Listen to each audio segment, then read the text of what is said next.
یا ایھا الناس قد جاءتکم موعظۃ من ربکم وشفاء لما فی الصدور وہدی ورحمۃ للمؤمنین قل بفضل اللہ وبرحمتہ فلذلک فلیفرحوا هو خیر مما یجمعون۔ اے لوگو، تمہارے پاس آ گئی ہے نصیحت، موعظت تمہارے رب کی طرف سے۔ وہ صرف موعظت نہیں ہے، سینوں کے اندر جو روگ ہیں، جو امراض ہیں، ان کا علاج بھی ہے، شفا بھی ہے۔ شفاء لما فی الصدور۔ تیسرے درجے میں وہ ہدایت ہے، وہ بتاتی ہے کدھر جاؤ کدھر نہ جاؤ۔ جیسے آپ نے دیکھا ہوگا پہاڑی راستوں پر قدم قدم کے اوپر کوشن ہوتا ہے، یہاں سپیڈ کم کر لو ورنہ تم کسی کھائی میں جا گرو گے۔ تو یہ ہدایت کیا ہے؟ دیکھو ادھر مت جانا، ادھر جاؤ۔ اگر ادھر جاؤ گے تمہارا سارا معاملہ تلپٹ ہو جائے گا۔ یہ ہے ہدایت۔ اور جو چیز دنیا میں ہدایت ہے وہ آخرت میں رحمت ہے، ہدی ورحمۃ للمؤمنین۔ اب میں چاہتا ہوں ان چار الفاظ میں جو ربط ہے اسے سمجھیں۔ دیکھیے، اگر کسی ایسی زمین پر بارش برسے جو اوپر سے بہت سخت ہے تو پانی بہہ جائے گا، زمین میں جذب نہیں ہوگا تو کوئی روئیدگی پیدا نہیں ہوگی۔ اگر دل سخت ہے تو قرآن مجید ان پر کوئی اثر نہیں کرے گا۔ اس کے لیے سب سے پہلے موعظہ کی ضرورت ہے، وعظ کی ضرورت ہے، نصیحت کی ضرورت ہے، تاکہ دل نرم پڑ جائے۔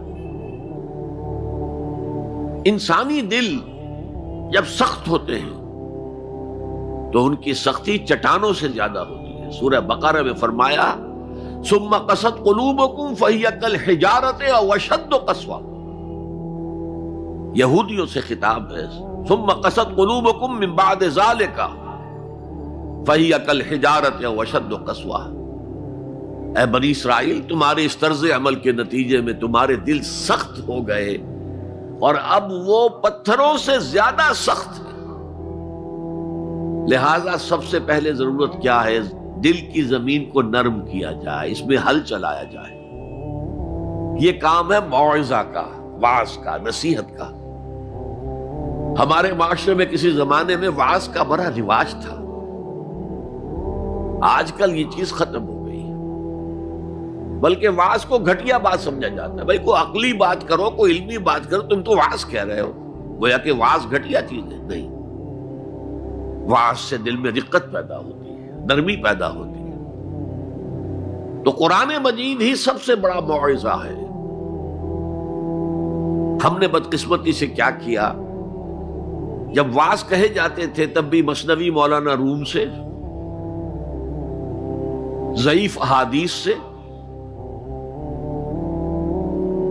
واعظ دستان زنو افسانہ بند، واعظ بڑے اونچے اونچے ہاتھ چلا کر اور افسانہ جو ہے بیان کر رہا ہے، لیکن اس کا حال کیا ہے؟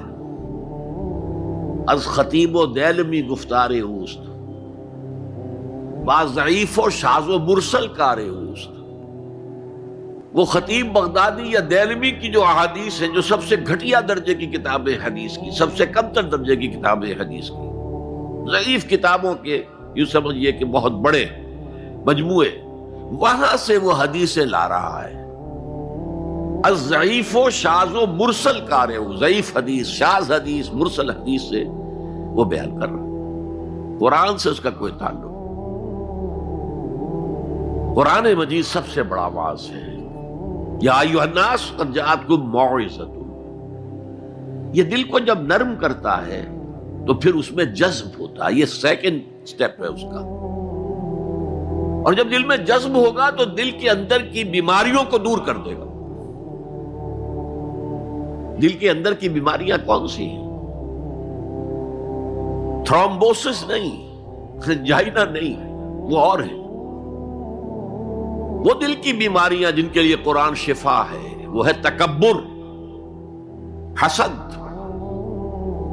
حب مال، حب دنیا، حب جاہ، حب شہرت، یہ ہیں وہ چیزیں کہ جو اصل ہیں، جو دل کے امراض ہیں، ان سب کو جڑ سے نکال کر پھینک دے گا قرآن حکیم۔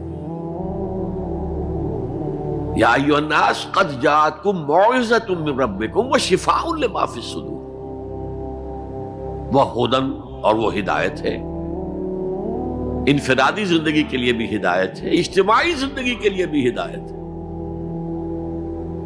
کبھی اگر سورہ فاتحہ پر آپ غور کریں جو ہماری نماز کا جزو لازم ہے، تو ہم پہلے کہتے ہیں الحمدللہ رب العالمین الرحمن الرحیم مالک یوم الدین ایاک نعبد و ایاک نستعین، یہ ہدایت تو ہمیں پہلے ہی ملی ہوئی ہے۔ پھر جو ہم کہتے ہیں اہدنا الصراط المستقیم، اللہ کو ہم نے پہچان لیا، اسے رب العالمین مان لیا، اسے رحمان مان لیا، اسے رحیم مان لیا، اسے روز جزا کا حاکم مطلق مان لیا،